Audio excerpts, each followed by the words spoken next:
들으신 것처럼 중국의 항일 전쟁 흥전 70주년 기념 열병식이 조금 뒤 11시부터 시작이 됩니다. 12,000여 명에 달하는 병력에 러시아, 몽골 등 외국군이 참여하는 최대의 규모인데요. 중국의 열병식에 세계적인 관심이 쏠리고 있습니다. 오늘 이 시간 문영석 전 주중 한국대사관 국방부관, 문성묵 한국국가전략연구센터장, 그리고 양욱 한국국방안보포럼연구위원 세 분과 함께 열병식과 관련된 자세한 얘기 나눠보도록 하겠습니다. 안녕하십니까? 안녕하십니까? 자, 11시부터 열병식이 이제 우리 시각으로 11시부터 시작이 되죠. 10분 뒤면 공식 이제 열병식이 시작이 됩니다. 이미 이제 각국의 초청된 정상들과 대표들은 천안문 성루에 지금 올라 있는 상황일 것 같습니다. 자, 저희들이 이제 현지에서 영상이 들어오면 조금 설명을 보면서 드릴 텐데 지금 현지 날씨는 굉장히 청명하다고 합니다. 양 의원님, 예. 청명하게 만든 이유가 있나요? 이거 뭐 기상? 물론이죠. 기상을 예. 조작을 할 수도 있고요. 예를 들어서 이제 공중에 어떤 이런 뭐라고 그럴까, 이 구름을 없애기 위해서 이제 물질들을 살포를 해가지고 해서 사전에 이제 깔끔하게 하는 부분도 있고, 그다음에 더 좀 중요한 것은 뭐냐면 이전에 베이징 올림픽 때도 그랬듯이 아예 그 매연 자체를 배출되지 못하게 막는 겁니다. 중국 같은 경우는 뭐 예를 들어서 베이징 인근에 뭐 엄청나게 많은 그런 생산 시설이라거나 그렇죠. 아니면 심지어는 음식점에서 고기 굽는 것조차도 굉장히 그 문제가 될 수가 있기 때문에 차량 운행을 줄이고 그다음에 그렇게 이런 그 연기가 배출되는 것을 막고 이래서 이제 가능한 것이 아니겠습니까? 자, 맑은 하늘인데 지금 들어온 영상은요. 잠시 전에 있었던 그 각국 정사들과 시진핑 중국 국가주석의 기념 차량 모습입니다. 저기가 문 장군님, 그 고궁박물관 내 서문 남쪽 광장인 것 같다고 지금 현지에서 들어오고 있는데 그 어디에 쓰느냐 이게 굉장히 그 외교적인 의전에서 굉장히 중요한 것 아니겠습니까? 지금 그림 보면 시진핑 주석 그 옆에 펑리한 여사 있고 그다음에 박근혜 대통령이 섰어요. 어떤 의미로 저희들이 해석을 좀 해야 됩니까? 이번 열병식 행사에서 가장 중요한 귀빈이라고 하면은 역시 우리 대통령과 또 뭐 러시아 푸틴 대통령 각국 정상들이 되겠지만 우리 대통령의 의상이 가장 중요하다고 저는 봅니다. 그래서 시진핑 주석의 좌우에 서신 것 같습니다. 자, 문 의원님 의상을 좀 보시죠. 그 지금 펑리한 여사는 붉은색을 입었고요. 그다음에 박근혜 대통령은 좀 노란색인데 얼핏 보면 이제 금색이 좀 가깝거든요. 자, 저런 것도 다 배려가 된 것 아니겠습니까? 그렇죠. 최근에 이제 과거에 우리 박 대통령과 시진핑 이번이 6번째 만남인데 만날 때마다 이렇게 박 대통령의 의상을 보면 굉장히 중국 측을 배려한 그런 의상인데 한때는 그 홍색, 오송 홍기에 나와 있는 홍색을 입는 경우도 있고 오늘 같은 경우는 이제 금색인데 금색은 중국 국민들이 가장 사랑하는 색 중에 하나고 오송 홍기의 비열이 또 금색 아닙니까?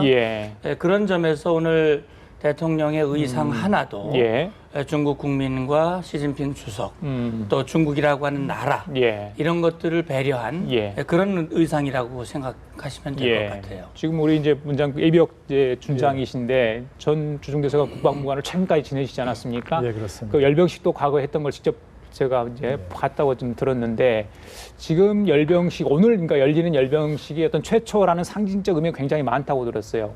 오늘 열리는 열병식의 의미 어떻게 중국인들은 보고 있는지요? 이번에 전승기념 열병식은 사실상 최대 규모이면서도 최초라고 말할 수 있습니다.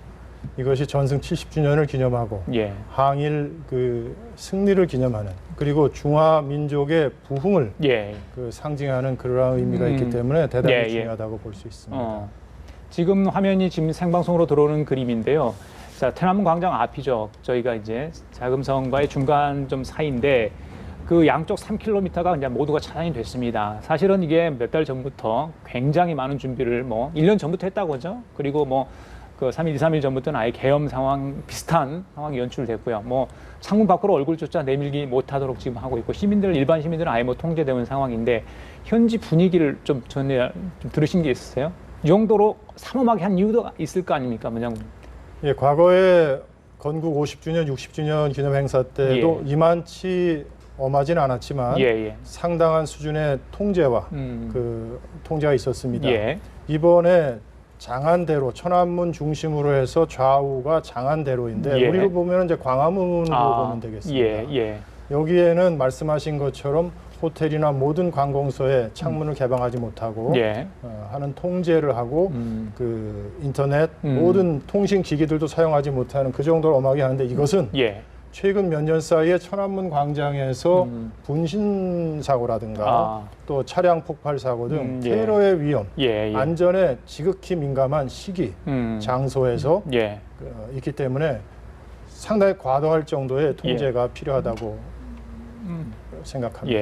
양 의원님, 오늘 열병 시간 70분간, 그러니까 70주년이라는 의미를 부여해서 70분간 열리는 거 알고 있는데 어떤 순서로 지금 진행이 되는 겁니까? 일단은 열병식이 시작이 되게 되면은요, 일단 이제 이 인원들이 가서 좌석에 앉아야 될 거고요. 그다음에 지금 일단 보시죠.天安門 성루에 지금 올라 있는 모습인데 지금 시진핑 국가주석이 지금 앞에 먼저 등장을 했고요. 그 옆 오른쪽에 블라디미르 푸틴 러시아 대통령이 지금 서 있습니다. 그렇죠? 맞습니다. 그래서 자, 박근혜 대통령의 모습 잠시 비쳤는데 아마 왼쪽에 서지 않을까 이렇게 보이고요. 의전 순서상 이렇게 주인의 바로 옆이 오른쪽 자리가 바로 상석이 되고 중국도 오른쪽을 또 상석으로 치는 겁니다. 그렇습니다. 그다음에 이제 왼쪽이 이제 아무래도 차 상석이 이제 되는 그렇게 될 겁니다. 그래서 이제 순서는 저렇게 이제 앉고 난 다음에 그다음에 이제 축포를 발사를 하게 됩니다. 축포를 이제 70발을 이제 발사를 하게 되고요. 이제 56개 포에서 발사를 하는데 56개라는 것이 이제 결국 중국의 민족수, 다민족 국가가 어떻게 보면 이제 민족이 다양하기 때문에 그래서 이제 그렇게 발사가 됩니다. 그다음에 그거 축포 발사 이후에는 오송 홍기를 개항을 하게 됩니다. 그래서 오송 홍기를 개항을 하고 난 다음에 그다음에 이제 시진핑 주석이 나가서 축사를 하게 되고요. 그다음에 이렇게 이제 거기에 예를 들어서 이제 국방부 장관격의 이제 인사들이 나와서 그 앞에서 이제 열병을 하게 됩니다. 그러니까 이게 분열을 하기 전에 앞에서 이렇게 차량으로 이렇게 지나가면서 서로 이제 경례를 교환을 하고요. 그 이후에 본격적으로 분열이 시작되면 이제 행진이 시작이 되는 것입니다.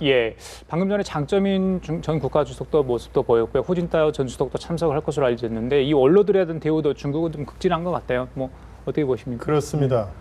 우리가 예상하기에는 원로들이 이번 열병식에 참석하지 않을 것이다라는 예상도 있었는데 가장 큰 행사, 중화민족의 시진핑 주석의 표현대로 하자면 위대한 부흥.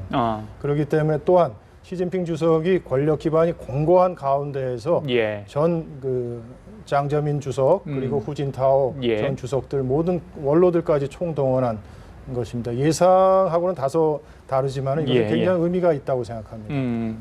그 숫자적 의미 좀 헤아려 볼게요, 양 의원님. 그러니까 56포의 예포가 이제 준비가 돼 있고 거기서 70발을 발사하는 거 아니겠습니까? 70년을 기념해서 하고요. 그다음에 오송 홍기를 개항을 하는데 121봉가요? 이렇게 걸어서 개항하게 돼 있다는데 121의 의미는 뭡니까? 문 의원께서 121은 뭐예요? 제가 그런 말씀드리겠습니다. 121이라는 의미는 청일 전쟁. 중국 사람들은 갑오 전쟁이라고 표현하죠. 청일 전쟁이 1894년. 그렇죠. 그래서 지금 2015년까지 121년이 지났는데 청일 전쟁 때 청나라는 일본에 패했죠. 그래서 그 이후로 121년이 지난 지금 항일 일본을 극복하는 이미지를 부각시키기 위해서 121보를 의장대가 국회 개항하는 그런 것으로 알고 있습니다. 현재 아까 통제 얘기가 나오고 그랬었는데 역시 그게 이제 중국 내부의 상황이거든요. 그러니까 지금 중국이 56개 다민족 국가로 이제 구성이 돼 있는데 사실 민족 내부 갈등들이 있단 말이죠. 특히 이제 저쪽 서장 자치구 쪽에 그런 분리 독립 움직임도 있고 또 사실 최근에 경제적으로 많이 부흥하고 발전을 했습니다만 또 빈부격차가 굉장히 심해지고 또 북경에 거주하는 사람들과 또 지방에 농촌에 거주하는 사람들 간에 어떤 서로 비교 이런 내부적인 복잡한 문제들이 있기 때문에 사실 외국 정상들을 초청해 놓고 전승 70주년 전 세계적인 이런 행사를 하는데 여기에서 불미스러운 일이 벌어진다면 이것은 정말 시진핑 리더십에 상당한 명예를 실추시킬 수 있는 그런 우려도 있기 때문에 아마 과도하다시피 할 그런 통제를 지금 우리가 봐도 저렇게까지 할 필요가 있겠나 하는 정도로 아예 통제를 하고 있는데 아무튼 여러 가지 의미의 이번에 행사이긴 하지만 이것이 중국 내부의 어떤 민족의 결속과 중국의 힘을 과시하고 대내외적으로 중국이 이제 정말 대국으로서 인정받는 그런 계기를 삼겠다 하는 예. 것이지만 예. 중국이 저런 힘을 과시함으로 대국으로 인정받는 것은 아니에요. 아니, 그런 힘을 인정받을 수는 있겠습니다만 예.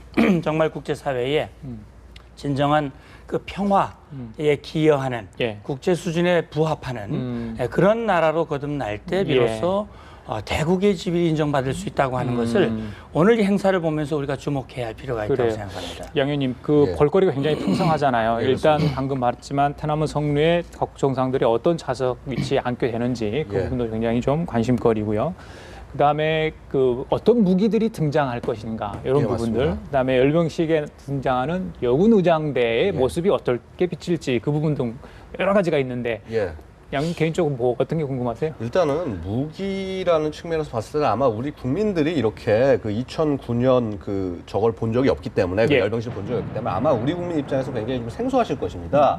지금 그 중국의 무기 체계들 자체가요. 예. 사실은 이제 그 첨단 기술 조건하에 이제 국부 전쟁을 추구를 하다 보니 예. 그러다 보니 상당히 많이 발전을 했습니다. 거의 그 서양의 무기 체계에 그 근접하고 있는 그런 모습을 예, 보이고 있고요. 예, 예. 특히 미국이 그 전 세계를 군사적으로 장악했던 것 중에 하나 가장 핵심적인 게 뭐냐면 정밀 타격 능력. 예, 그러니까 예. 스마트 폭탄이라든가 아니면 뭐 스텔스기라든가 이런 굉장히 그런 정밀한 무기들을 많이 갖고 나왔는데 예. 지금 중국들이 그런 것들을 거의 다 생산을 하고 있습니다. 물론 지금 중국은 최근에 아주 최근 한 20여 년간 전쟁을 해본 적이 없기 때문에 예. 이런 무기들이 어떤 실전 평가를 받았다라고 얘기하기는 좀 어렵지만은 예. 그러나 중국 입장에서는 이렇게 현대화된 무기 체계들을 보여줌으로 해서 예. 이제는 우리도 과거 예전에 보는 것처럼 무슨 인해 전술로 가서 싸우는 그런 군대가 절대 아니다. 예, 예. 그리고 이렇게 어떤 현대적인 전쟁을 수행을 할 수 있고 예. 단순히 그런 무기들이 현대 전쟁을 수행할 수 있는 정도가 아니라 예. 미국에 대항할 수 있는 정도의 수준이다. 어. 특히 이제 보면은 아마 이제 앞쪽에 그 ICBM들이 많이 나올 겁니다. 순서상 보고 있으면은 예. 이제 전차가 나오고 난 다음에 이제 그 다음에 이제 미사일들이 쭉 나오게 되는데 예. 특히 ICBM이 의미하는 바가 뭐냐 하면은 중국도 핵 보유국이라는 걸 보여준다는 거죠. 예, 예. 그래서 이제 뭐 미국에 비해서 숫자는 상당히 적긴 하지만 그렇게 이 미국과 대등하게 할 수 있는 일단 핵 보유국이다. 예. 뭐 일단은 그 유엔 상임이사국 5개 국가 중에 하나 아니겠습니까? 그렇죠. 그런 부분이 있고 그 다음에 이제 보여줄 것이 예. 대함 이제 탄도 미사일들 같은 것들을 많이 보여주는데 이런 것들이 의미하는 건 뭐냐 하면은 예. 결국은 이 중국해 근처 그리고 더 넓게는 태평양까지 예. 이렇게 중국이 이러한 그 능력을 가지고 탄도 미사일 능력을 갖고 있으니 예. 함부로 우리 근해에 미국 항모 같은 거 들어오지 마라. 예. 어떤 그런 경고의 메시지로 섞여 있다고 볼 수 있겠습니다. 그래요. 오늘 열병식은 진입, 행진, 열병, 분열, 해산 이렇게 5가지 단계를 거쳐서 약 70분간에 거쳐서 실시가 될 예정입니다. 지금 장면은 이제 박근혜 대통령이 천안문 성루에 오르기 직전의 모습인데요. 그 시진핑 국가주석 왼쪽에서 이렇게 나란히 걸어가는 모습 보셨습니다. 자, 지금 보시면요. 푸틴 대통령 옆에 이제 오른쪽에 이제 박근혜 대통령이 자리를 했는데, 글쎄요. 그 시진핑 국가주석이 잠시 자리를 비운 건지 그 연설을 하지 않습니까? 예, 그렇죠? 연설합니다. 예. 그래서 지금 보면 반기문 사무총장 뇌의 모습도 비치고 있습니다. 성루 앞열 제일 앞자리에 지금 자리를 하고 있고요. 자, 저희들이 또 하나 눈여겨봐야 될 게 바로 최룡해 노동당 비서 어디쯤에 앉을 것인가? 박근혜 대통령 뒤쪽에 앉을 수도 있다. 그래서 가까운 근처에 있는데 만약에 눈인사를 할 정도의 거리가 되는 것인지 그 부분인데 문 의원님 어떻게 예상하세요? 예. 글쎄 우리 문영석 우리 무관께서 혹시 아실지 모르겠는데 그 예. 의전서에 북한. 저도 천안문 그 성루에는 직접 올라가 본 적이 있습니다. 아, 그러세요? 예. 예, 그쪽 공간을 고려해서 말씀드리겠습니다. 예. 현재 지금 그 CCTV에서 보내는 화면에는 최룡의 위치가 아직까지는 정확하게 잡히지 않았습니다. 예. 그러나 지금 맨 전열에 통상 그 행사 중에는 서서 그 행사를 주관들 하실 텐데 예. 그 이후에 후열에도 의자들이 있어서 후열에 서열상으로는 배치하지 않을까. 예. 그런데 지금 관심은 예. 바로 지근거리에 위치할 것인가 아니면 양옆에 완전히 떨어진 이격된 예. 곳에 위치할 것인가. 예. 예, 그 지- 특사 예. 자격이라면 최소한 좀 앞자리에 앉는 것 아니겠습니까? 근데 특사가 아닌가요? 자격 문제가 중요하잖아요. 현재로 북한 대표단의 단장의 단장, 예. 지휘로서 예. 참석한 것으로 알고 있습니다.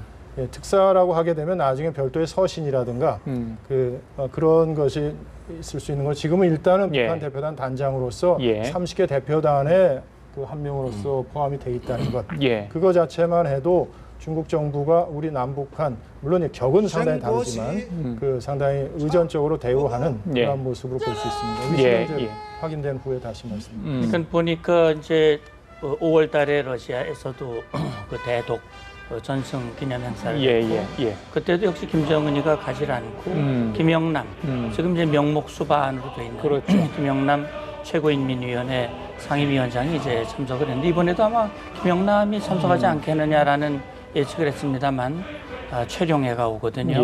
최룡해는 이미 한번 특사 자격으로 시진핑을 만난 적도 있고 아마 그런 걸 고려했는지는 모르겠습니다만 특사 자격으로 온다면 뭐 이 김영남이 오는 것과 크게 다르지 않을 것 같고요. 최근에 남북 관계가 또 대화의 모드로 전환을 하고 있기 때문에 북측에서 자연스럽게 우리 대통령과 이렇게 가까이서 조우할 수 있는 그런 배려를 했을는지는 우리가 좀 더 화면을 보고 확인한 후에 한번 얘기를 해봐야 될 것 같습니다. 그래요. 그 어제 이제 한중 정상회담이 있었는데 대북 메시지가 있었지 않습니까? 뭐 한반도 긴장 상황을 유발하지 않는 부분에 많은 분들이 이제 두 분이 동감을 하지 않았습니까? 그 부분에 대해서 해석을 하는 내용 중에 하나가 10월 10일 노동당 창구 기념일을 앞두고 장거리 로켓 발사 부분에 대해서 어떤 도발 행위를 미연에 막아보자는 어떤 뉘앙스 생간에 그런 뜻도 있다 이런 지적이 있던데 그 부분은 분명 그렇죠.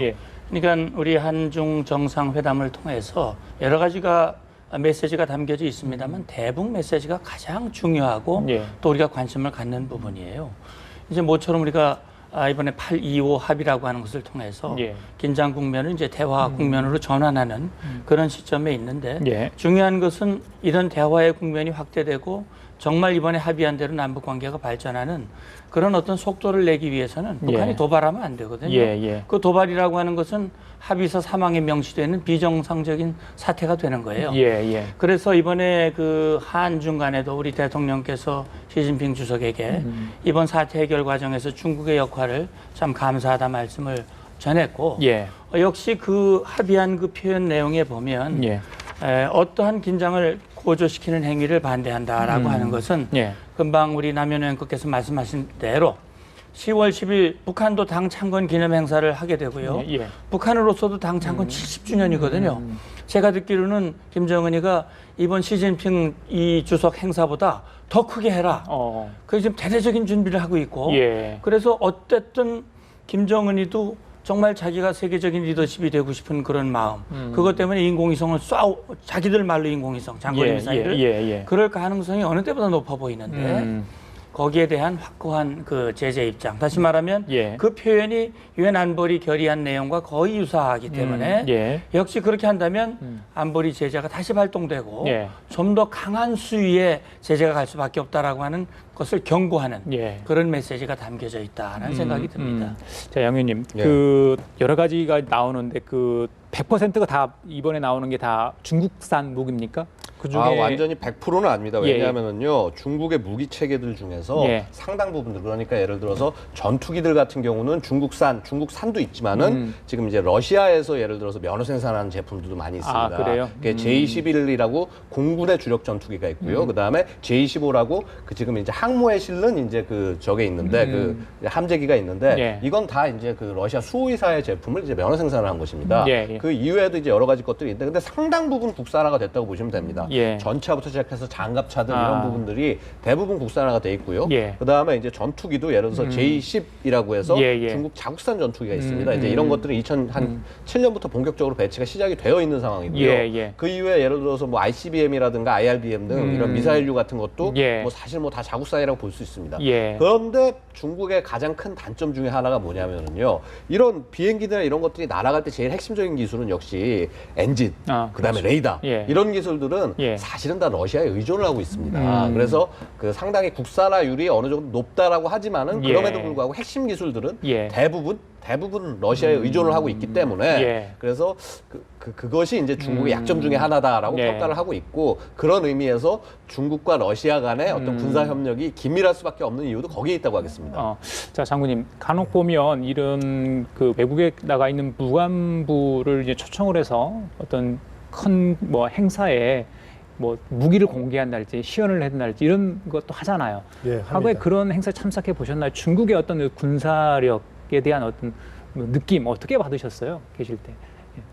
예, 중국 국방부에서 주관해서 물론 이제 중국의 국군의 날이라든가 아니면은 분기별로 장비를 소개하고 부대를 소개하는 그 행사는 있습니다. 그러나 이번에 전승절에 참가하는 전력들 이러한 전체적인 전력을 볼 수 있는 기회는 별로 없습니다. 그런 면에서 그 중국이 어떤 이제 국방 분야에서 어떤 투명성 이런 것들은 아직 다소 부족하지 않는가라고 생각합니다. 특히 제2포병 같은 경우는 그 참관할 기회가 없었습니다. 그 전략 미사일 부대. 그렇습니다. 그렇군요. 그 양 의원님, 그 지금 보시면 위치가 지금 또 나오고 있어요. 지금 박근혜 대통령의 지금 그러니까 저기 봤을 때 왼쪽인데요, 화면상 그렇죠. 저기 바라보는 측면에 봤을 때는 그 오른쪽에 말하면 시진핑 주석이 앉고 푸틴 대통령이 지금 앉아 있는 것으로 지금 추정이 됩니다. 잠깐 화면이 지금 지나갔기 때문에 제대로 저희들이 포착을 하지 못했는데 여기저기 최룡해의 모습은 저희들이 지금 볼 수가 없는 상황이거든요. 뒤쪽 어느 순간에 좀 앉아 있는 것인지, 문님 저기 문장군님, 저 자리가 그러니까 첫 줄이 있고요. 그 뒷줄과의 간격이 상당히 떨어져 있는 겁니까? 지금 많이 이격되어 있지 않습니다. 그 공간상으로는 2m에서 3m 정도 이내로 생각됩니다. 아, 그래요?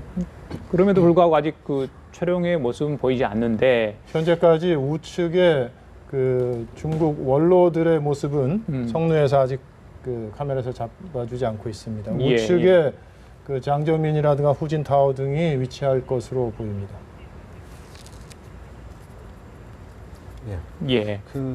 일단은 근데 지금 일단 최용해 자체가 지금 앞쪽에 앉기는 좀 어렵지 않을까. 그럼 당연히 그럴 수밖에 없는 것이 대부분은 다 지금 정상들이 와 있는 상황인데. 푸틴 대통령 바로 옆에 박근혜 대통령이 지금 앉아 있는 걸로 지금 현지에서 지금 들어오는 내용입니다. 그렇군요. 알겠습니다. 그렇게 결국은 이제 그 배치 자체가 우리가 보통 이제 기대를 한 것이 그 이제 푸틴, 그러니까 오른쪽에 푸틴, 지금 최룡의 위치가 보이셨어요? 우측에 상당히 그 한참 치우쳐져 있는 것 같은데요. 그러면 그렇군요. 자, 오른편에는 외국 정상들이 앉고요. 배치를 저렇게 했군요.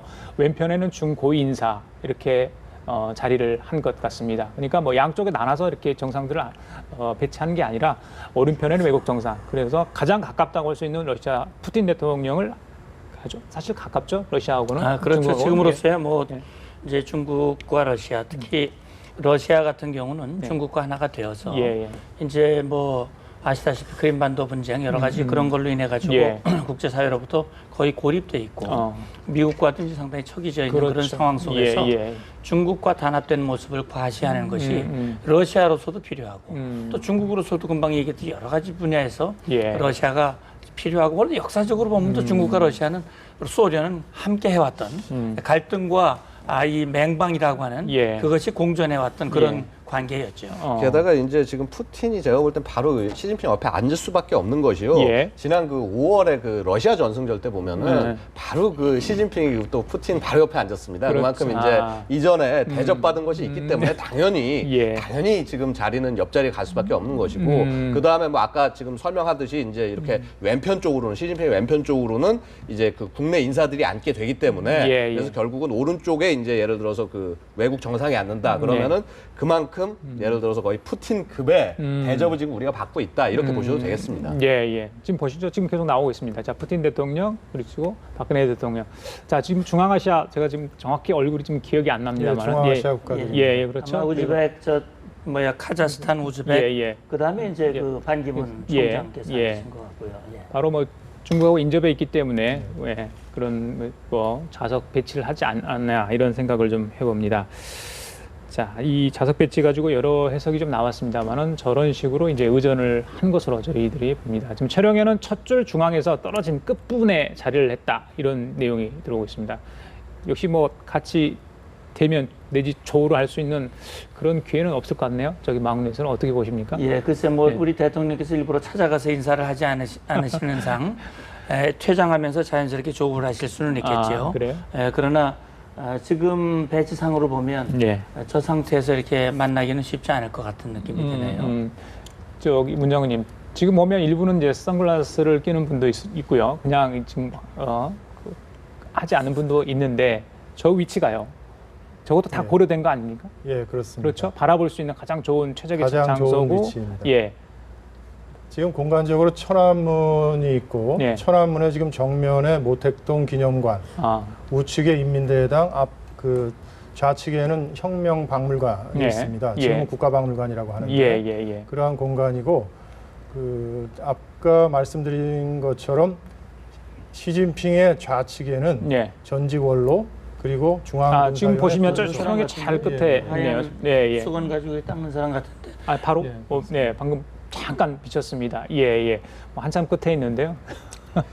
예. 그러니까 아마 김정은이 예. 메인 단상을 옆으로 지나간 것 같은데요. 그래요. 예. 메인 단상 맞습니다. 옆에 예. 그 계단 예. 만들어 놓은 계단 그쪽에 예. 지금 보시면은 두 사람이 중앙군사위원회 부주석 2명입니다. 상장 2명이고 예. 이 중앙군사위 부주석과 정치국 상무위원보다 격이 좀 떨어진 위치에 지금 최룡해가 위치하고 있습니다. 그렇군요. 자, 지금 시진핑 국가주석이 아마 그 축사인가요? 예, 맞습니다. 예. 그걸 하고 있는 것 같은데 예. 그거 끝나고 나서는 어떤 순서로 좀 진행이 됩니까, 양님? 이제 축사가 끝나게 되면 예. 이제 그 다음부터는 이제 예. 결국 이제 열병식이 본격적으로 시작이 됩니다. 이게 어느 나라하고 되게 비슷합니다. 예. 그래서 이제 축사가 끝나고 이제 그럼 이제 예를 들어서 뭐 국방부장이라든가 그러니까 우리 지금 국방부 장관이죠. 예. 이제 어떤 뭐 경례를 하거나 이렇게 하고 나서 예. 그다음에 이제 차량을 탑승하고 그다음에 이제 그 지금 도열에 있는 열병부대 쪽으로 가서 이제 한번 사열을 할 겁니다. 예. 그러고 난 예. 다음에 예. 그 본격적으로 열병식이 시작이 될 것으로 예상이 됩니다. 우리 시청자 여러분 일반 국민들은 열병은 뭐고 또 분열은 뭔가 이렇게 그래요. 헷갈릴 예. 수가 예, 있어요. 예. 열병은 이 식을 주관하는 그 이제 일종의 이제 시진핑 주석이 되겠죠. 시진핑 주석이 서 있는 상태의 이 군 부대를 직접 다니면서 사열을 하는 겁니다. 예. 그걸 열병이라고 얘기를 하고 분열은 서 있는 부대가 움직여서 이제는 이제 바뀌어서 이제 이 주재하는 시진핑 주석은 서 있고 부대들이 이제 쭉 이동하면서 이 지휘관에게 이 통수권자에게 예의를 표시하는 예의를 표하고 주석단에 예의를 표하는 그런 형태가 이제 분열이라고 보면 되는 거죠. 열병과 분열. 이게 분열이 이제 제일 마지막 하이라이트가 되는 겁니다. 예, 그렇군요. 그런 차이점이 있었다. 제가 진짜 여쭤볼 걸 그랬습니다. 예, 우리 시청자분들한테 좀 도움이 됐을 것 같은데, 자, 그리고 좀 이게 나왔던 얘기가 뭐냐면, 지금 이제 박근혜 대통령이 앉아 계시는데 어떤 표정을 지을 것인가, 그 부분 있잖아요. 제스처 부분들. 그것도 외교적으로 어떤 뭐, 그러니까 말 대신할 수 있는, 수사를 대신할 수 있는 이야기가 된다. 이런 이야기도 나오는데 어떻게 보십니까? 예, 아니라 이 외교 무대에서 표정이라고 하는 것도 굉장히 중요한 거거든요. 뭐 외교뿐 아니라 우리 국내에서도 그렇죠. 분위기와 맞지 않는 표정을 지으면 그것이 구설수에 오르게 되고 여러 가지 문제가 많은 억측들을 낳게 되거든요. 예.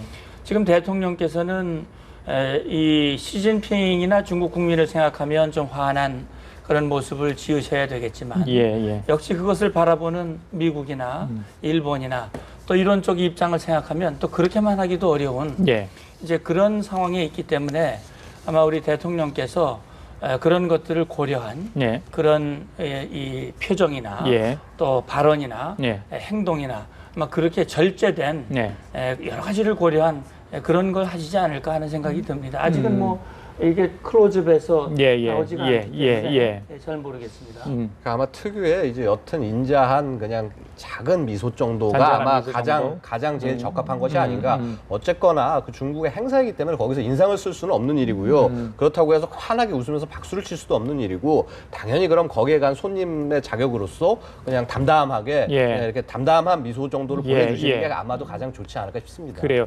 자, 오늘의 열병식을 통해서 미중 간의 어떤 패권 경쟁이 더 촉발될 수 있다. 동북아의 군비 경쟁이 더 강화되는 거 아닌가. 그런데 시진핑 국가주석이 이런 얘기를 했습니다. 지금 축사에 나온 얘기입니다. 속보로 떴는데 인민해방군 30만 명을 감축시키겠다. 문장님 여기에 대한 답변을 좀 해주셔야 할 것 같아요. 어떤 의미입니까, 저거는? 저것은 예측된 겁니다. 인민해방군이 현재 230만 정도가 있는데 모택동 시절부터 해서 여러 차례에 걸쳐서 감군이 있었습니다. 이 감군이라는 것은 오히려 군사력에 대한 자신감, 첨단 무기나 모든 현대 국방 현대화가 이루어지고 나서 그렇게 되면은 무기로 대체할 수 기술군으로 있다. 첨단으로 가기 때문에 그 230만에서 30만 명을 감축할 것이다라는 것은 이미 그 저희가 활동할 때 예측된 것이고 거기에 따른 조직 개편도 충분히 예상된다고 할 수 있겠습니다. 그러면 지금 전체 그러니까 중국의 군사력에서 30만 명이면 어느 정도 포션을 차지하는 겁니까? 30만 명이면 전체 인민해방군은 230만 명, 그다음에 무장경찰이 66만 명이 있는데 그중에 30만 명이고 그렇다면 그중에 상당수는 지상군, 육군에서 감축이 많이 될 것이다라고 예상이 됩니다. 일본이나 미국에서 관심을 가질 만한 내용이겠네요. 그렇죠. 결국은 제가 앞서도 말씀드렸습니다만 이 군사 이제 시위, 열병식 이런 것들이 어떤 자국민을 결집하고 자국민에게 자신감을 심어주는 이제 그런 측면이 있고 대외적으로는 그 자기들의 국력을 과시함으로써 어떤 외교적 역량 그런 것들을 이제 확보하는 측면도 있지만 또 한편으로는 다른 나라를 자극을 해서 그것이 군비 경쟁으로 이어지고 또 군사적인 긴장으로 고조되고 하는 것은 바람직하지 않은 거거든요. 이제 그런 차원에서 제가 볼 때는 아마 이 시진핑 주석이 우리가 이런 군사력을 가지고 있지만 이걸 무슨 자기들의 뜻을 외국에 투사해서 군사력으로 어떤 목적을 달성하려고 하는 것은 물론 아니다.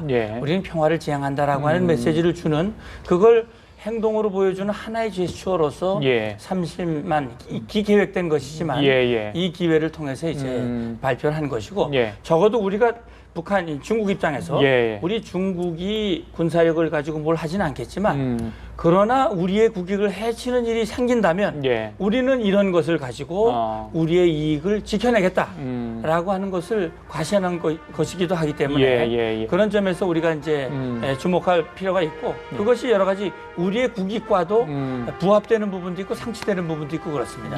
지금 나오는 장면 이제 열병, 열병이 시작되는 겁니까? 그렇죠? 본격적인 열병이 시작이 되는 것을 볼 수가 있고요. 사실은 이제 이게 조금 차이가 있는 것이 예를 들어서 러시아 열병식의 경우에는 그 푸틴 대통령이 저렇게 직접 열병을 하지를 않았습니다. 보통 이제 국방 장관이라든가 이런 인원이 이제 가서 하는데 시진핑 같은 경우에는 자신이 지금 직접 가서 하는 이런 모습들이 좀 다른 나라와들은 좀 차이가 있다. 그만큼 이 행사가 굉장히 중요하다라는 것을 보여주는 그런 사례라고 하겠습니다. 자, 무게차에 탄 다음에 각 군의 어떤 거기를 사이를 말씀하신 것처럼 정면으로 열병 부대 하나하나 이제 열병 보고를 지금 받습니다.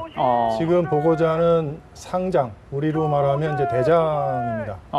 상장이고 그 열병 보고를 받으면 열병 지휘관의 안내하에서 시진핑 주석이 열병 부대 각각 그 사열을 하시게 될 겁니다. 그때 인민해방군 각 제대 병사들은 그 주석을 향해서 그 어떤 슬로건 구호를 하게 되고 그 시진핑 주석은 격려말을 간단히 할 겁니다. 그래요. 뭐 규모가 뭐 대단한데요. 오늘 열병식에 참석하는 병력 12,000여 명을 해야 됩니다. 1년 넘게 준비를 했다고 하는데요.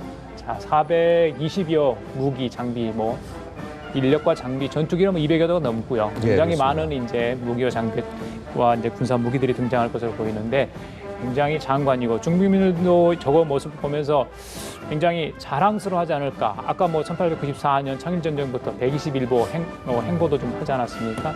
중국의 어떤 고난과 또 부흥의 역사를 상징하는 어떤 단편적인 모습이 오늘 열병식을 통해서 나타나지 않나 싶습니다. 그렇죠. 이제 그 5년 전에는 이제 지금 중화인민공화국이라고 하는 지금의 체제, 우리 과거에 중공이라고 불렀는데 지금 이제 중국이 됐습니다만 사실 1949년 모택동이 천안문 막내에 서서 이제 모택동 중심으로 한 공산당이 승리를 하고 그렇게 해서 이제 국가를 선포를 했고 그로부터 이제 2009년에는 몇 주년입니까? 60주년 행사를 성대하게 했고 그로부터 지금 이 9년 만입니까? 9년 만에 이제 70주년, 전승 70주년이라고 하는 의미를 부여하는 행사는 첫 행사인데 결국 이 정말 과거 찬란했던 중국, 세계의 중심이었던 중국 그 역사, 그것을 다시 이제 부활시키는 과거 당나라라든지 이때의 중국은 전 세계의 중심이었던 중국이었는데 그런 중국으로 다시 돌아간다. 그것을 이번에 내외에 과시하는 행사로서 지금 시진핑이 적극 지금 활용하고 있는 것이 아닌가 하는 생각이 듭니다. 두 분은 군 장성 출신 아니겠습니까? 제가 조심스럽게 여쭤볼게요. 사실 중국이 한국 전쟁에 개입을 하지 않습니까? 그래서 우리와 총뿌리를 마주보고 있던 그런 그 나라였는데 지금의 저 모습 그리고 지금 달라진 어떤 한중 관계의 모습 두 분 보시면서 어떤 생각이 드세요? 이거에 대해서 많은 분들이 조금 생각을 하신 분들이 있더라고요. 예. 그럼요. 예, 예. 이제 우리 대통령 또 우리 정부에서 이번 전승절 행사에 참석을 하느냐, 예. 또 열병 행사에까지도 참석할 필요가 있느냐라고 하는 것을 놓고 굉장히 논란이 있었고, 예. 그러나 이제 결과적으로 이제 결정을 하고 가셨습니다만, 뭐 남 앵커께서 지적하신 대로 중국은 6.25 전쟁 때 이제 우리가 거의 백두산까지 가서 예. 압록강 이제 통일을 목전에 두었을 때 모택동이 개입을 함으로써 결국 통일을 좌절시킨 예. 그리고 우리 그 중공군에 의해서 우리 국군들이 얼마나 많이 희생을 당했습니까? 그런 역사를 생각한다면 예. 이렇게 우리가 하기가 굉장히 그 감정적으로 어려운 부분이 있는데 예, 예. 아시다시피 예. 우리 역사라고 하는 것이 영원한 적도, 영원한 우방도 없다고 하는 것이 국제 질서고 예. 그런 차원에서 보면 미국하고 중국도 그렇게 싸웠고 예. 또 미국하고 일본도 과거에 일본이 진주만을 기습하고 태평양 전쟁을 하고 그랬지만 결국은 지금 미국과 일본이 맹방이 됐고 예. 우리가 베트남 전쟁에 참전을 했지만은 예. 지금 베트남과 우리는 아주 가까운 나라가 그렇죠. 됐고 예. 역시 지금 과거는 과거 중에 아픈 역사도 있지만 또 함께했던 역사도 있고 예, 예. 이제는 현재와 미래를 향해서 이제 그런 것들을 승화시켜 나갈 필요가 있다라고 하는 예. 그런 판단에서 이번에 대통령께서 참여를 했고 예. 오늘도 그 장면을 우리 국민께서 보고 계십니다. 어제 이렇게 시 주석이 얘기했던 환난지교도 그렇게 해석을 하면 됩니까? 어떻게 보세요? 그런 거죠. 그러니까 이제 적대적으로 전쟁한 시기도 있었습니다만 이 국공 내전 또는 항일 전쟁하는 과정에서 우리 그 임시 정부가 사실 우리가 일본에 이 합방이 되고 예. 이 강제로 합병이 되고 우리 독립투사들이 중국을 무대로 해서 그렇죠. 임시 정부를 예, 예. 만들고 독립군을 양성하고 하는 과정에서 예, 예. 상당 부분 중국 물론 장개석 정부로부터 예, 예. 도움도 받고 또 우리도 중국의 항일 전쟁에 참여해서 정보부대라든지 또는 이런 여러 가지 역할을 해준 그런 과거들이 있기 때문에 예, 예. 그래서 그 환란에 함께했던 그런 역사를 네. 이제 되새기고 이제 그런 차원에서 시진핑 주석이 어제 예. 정상회담에서 그런 언급을 한 걸로 저는 이해하고 있습니다. 문 장군님, 예. 예. 예, 지금 문 박사님 말씀하신 것에 전적으로 동의를 하고 우선 우리 대통령께서 막루의 중심에서 예. 지금 이 행사를 참석하시는 큰 의미는 예. 저는 우리 항일 과거 우리 대한민국이 있게 한 예. 항일 그 의사들을 기리는 그러한 뜻이 더 깊지 않을까. 그리고 이 전승절 행사는 예. 명확하게 항일 전쟁에서 승리한 것을 기념하는 그러한 행사이기 때문에 예. 다른 무엇보다도 더 자부심 있고 어떠한 표정, 자신 있는 표정과 제스처 어떠한 것도 예. 다 충분히 다 이해가 되고 전 세계 어느 국가라도 그것이 예. 충분히 이해가 된다고 봅니다. 이것이 먼저는 우리 한미 간에 지난번에도 한번 말씀드린 바가 있지만 공고한 한미 동맹을 기본 축으로 해서 예. 한중 간의 내실화된 전략적 협력 동반자 관계를 공고히 하는 중요한 일보를 우리 대통령께서 하고 계시다. 예. 그런 의미에서 상당히 의미가 있다라고 저는 생각합니다. 알겠습니다. 자, 양 의원님, 예. 그 북한은 지금 열병식을 어떻게 볼지 모르겠습니다. 지금 박근혜 대통령이 성루 중앙에 지금 앉아 있는데 예전에 그 1954년인가요? 그때 모택동 주석 옆에 김일성 전 주석이 앉아 있던 예. 그런 장면이 저희들이 많이 노출을 좀 시켰었는데 아무래도 이게 대비될 것 같아요. 그 모습 보면 김정은의 심정은 어떨까요? 지금? 아무래도 뼈 아프겠죠. 근데 이제 그때는 열병식의 행사 성격이 틀렸던 것이 결국은 이제 중국에서는 항미 원조 전쟁으로 하지 않았습니까? 그래서 그런 부분들을 축하하기 위한 그런 그 내용이었기 때문에 지금 이렇게 전 세계인들이 모인 것과는 좀 다른 그 차원의 그 열병식이었다고 생각이 되고 이게 지금 북한이 그 국제사회에서 갖는 위상이 이 정도다. 예를 들어서 만약에 지금 중국이 실질적으로 북한하고 아주 친하다고 해서 지금 북한을 저 옆자리에 앉히게 할 수는 없을 겁니다. 아무리 지금 북중 관계가 만약에 좋다고 하더라도 국제적인 이런 그 어떤 제재라든가 심지어는 지금 아니 유엔 안보리 상임이사국 아닙니까? 중국이. 그러면은 북한을 같이 제재를 하고 끌고 나와야 될 입장의 국가인데 이 나라가 이렇게 뭐 북한을 갖다가 대놓고 옆에서 뭐 그 어떤 국제적으로 지원해 주거나 이런 건 불가능하다는 것이죠. 결국 이 모든 상황은 제가 얘기를 하고 싶은 것은 이 모든 상황은 김정은이 스스로 만든 것이다. 김정은이 만약에 이렇게 핵 개발이나 이런 것 없이 정말 평화를 위해서 나왔다고 한다면 저 자리에 굉장히 좋은 자리 가서 앉아 있을 수도 있을 겁니다. 근데 이 모든 상황은 김정은이 스스로 만들었고 그렇게밖에 나라를 통치를 할 수밖에 없다고 한다면 앞으로 저러한 멸시는 국제사회에서 멸시는 계속될 것이다. 이런 말씀밖에 드릴 수가 없네요. 무 의원님, 당분간 김정은이 중국 방문하기는 쉽지 않을 거다. 중국 전문가들은 그렇게 이야기하던데, 자, 이번 어떤 최룡해의 어떤 방중의 어떤 그걸 계기로 좀 달라질까요? 앞으로 북중 관계 어떤 모습으로 좀 비춰질까요? 그러니까 이제 두 가지 측면에서 볼 수 있는데, 북한과 중국은 지금 냉랭한 관계입니다만은 끊을래야 끊을 수 없는 또 그런 관계거든요. 역사적으로 보나 여러 가지 현실적으로 보았을 때도 중국 입장에서도 북한이 고약하고 자기들의 말을 듣지 않고 여러 가지로 분란을 일으키고는 있지만 그러나 중국과 국경을 맞대고 있고 또 중국으로서 북한 상황이 자기들이 미치는 영향이 굉장히 크기 때문에 중국으로서도 북한을 적절한 수준에서 관리를 해야 되고 관계를 유지할 필요가 있는 겁니다.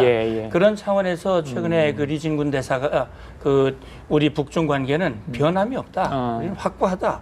과거에도 그랬고 지금도 그렇고 앞으로도 북중 관계는 흔들림이 없을 것이다. 그렇게 재확인한 이유도 바로 거기에 있는 것이고 김정은이가 아무리 속이 뒤틀리지만 그래도 최룡해라고 하는 그래도 김정은이 가장 신임하는 그런 인물을 다시금 보냈다고 하는 자체도 이 북한으로서도 중국이 참 이렇게 저렇게 마음이 안 들고 최근에 박근혜 대통령이 6번이나 만나는 그런 모습들이 참 서운하고 그렇지만 사실 자기가 직접 와도 여러 정상들 사이에서 제대로 대우를 못 받는다면 사실 북한 주민들 사이에서 그 위상이 뭐 이루 말할 수 없이 깎인단 말이죠. 그래서 아마 못 왔을 거예요. 그러나 중요한 것은 앞으로가 문제입니다. 이를테면 어제 우리 한중 정상회담에서 얘기를 했듯이 만약에 김정은이가 당면한 본인의 이익만을 위해서 10월 행사 때 장거리 미사일을 쏜다든지 또는 추가 핵실험을 한다든지 그런 도발적인 행위를 한다면 한중 관계의 발전 가능성은 점점 더 어려워지는 겁니다. 그렇죠. 그래서 그런 것들을 우리가 김정은이가 정말 지혜로운 판단을 한다면 그렇게 하지 않고 실리를 취하는 그런 선택을 해주기를 저는 좀 권고를 하고 싶어요. 알겠습니다. 자, 지금 이제 열병이 진행되고 있는 상황 같고요. 잠시 후에 이제 분열을 하고, 자, 물론 해산을 하겠죠. 그리고 나서 뭐 비둘기도 날리고 풍선도 날리고 에어쇼도 지금 진행돼요. 이런 순서로 한 70분 동안 진행이 된다고 하는데, 자, 지금 양 의원님께서 사실은 지금 스튜디오에 무기 몇 종을 지금 가지고 나왔습니다. 모델인데. 방금 잠깐 화면에 비쳤습니다만 대륙간 탄도미사일 등 핵 전력도 지금 오늘 선보인다 이런 얘기입니다. 미국을 의식했기 때문에 ICBM은 조금 감춰두지 않을까 이랬는데 꺼낸다고 하는 것 같아요. 지금 보면. 근데 ICBM을 꺼내지 않을 수가 없는 것이요. 이게 사실은 핵을 가진 나라로서는 이걸 안 보여줄 수가 없습니다. 안 보여줄래도. 그래서 예를 들어서 러시아도 전성절 같은 때 보면은 주요한 핵무기들을 거의 다 들고 나왔고요. 그래서 이번에도 예를 들어서 예상되는 것이 그겁니다. 지금 보시면 제가 앞에 간 트레일러 형식으로 가지고 나온 것이 이것이 바로 그러니까 그 동풍 시리즈의 미사일입니다. 그래서 요거는 지금 이제 21 모델인데 근데 이제 지금 이제 가장 핵심이 되는 것이 31 모델은요. 얘보다 차축이 더 깁니다. 그래서 한 이 정도 크기가 될 거고요. 두께도 훨씬 더 두껍습니다. 그래서 이제 그거는 한 10,000km 날아가는 거고 이거는 한 동풍 21 그러니까 1,500km 정도를 날아갈 수 있는 단거리 이제 탄도 미사일이 되겠습니다. 그다음에 지금 이제 제가 옆쪽으로 보이는 건 사실 이건 스커드인데요. 이런 이 스커드 형태의 이런 발사대 모양을 갖춘 차량으로서 그 동풍 21D 그러니까 뭐냐면은 미국의 항모를 노리는 ASBM, Anti-Ship Ballistic Missile, 대함 탄도 미사일을 발사하는 차량이 아마 이런 형태와 유사하게 생겼다고 보시면 되겠습니다. 그다음에 이제 뭐 예를 들어서 그 이외에도 이제 공중으로 올라가면은요. 가장 위협적인 것들 중에 하나가 바로 보시는 지금 제가 손에 들고 있는 바로 이 H6 그러니까 흥6 전략 폭격기입니다. 보면은 사실 이게 폭격기 자체가 되게 좀 어떻게 보면 디자인이 좀 많이 낡아 있습니다. 실제 크기 자체는. 근데 엄청난 무기를 탑재할 수 있을 거 아니에요. 실제 크기 자체는 한 737 우리 여객기, 그러니까 여객기 중에 굉장히 작은 그런 여객기에 해당하는 것이고요. 말씀하셨다시피 탑재하는 엄청난 무기가 바로 이런 그 대함 미사일입니다. 이게 아마 창젠 10 정도 시리즈의 대함 미사일이 장착이 될 텐데요. 이거를 이제 보통 이제 몇 발 정도를 장착하고 이제 그러고 날아가서 그래서 이제 이 미사일을 발사하면은 이게 이제 한 거의 이 순항 미사일이 한 2,000km 정도 날아가기 때문에 그래서 이걸로 괌이나 혹은 하와이에 있는 미군의 그 해군 그 기지들을 공격을 가능하다 이렇게 얘기를 하고 있는 것입니다. 근데 이 폭격기 자체는 사실 굉장히 옛날 기종입니다. 그 러시아의 소련의 Tu-16이라는 기종이어서 그것을 바탕으로 했기 때문에 그닥 그렇게 위협적이라고 하기는 어렵습니다. 알겠습니다. 자, 지금 현재 진행되고 있는 중국 열병식 얘기 그 열병식 갖는 의미들 저희들이 짚어봤습니다. 계속해서 저희들이 열병식 관련 보도는 해드릴 테니까 저희들 연합뉴스 TV 계속해서 시청해 주시면 좋겠습니다. 지금까지 문영석 전 주중대 한국대사관 국방부관, 문성북 한국국가전략연구원 센터장, 그리고 양욱 한국국방안보포럼 연구원 세 분과 함께 얘기 나눠봤습니다. 말씀 잘 들었습니다. 감사합니다.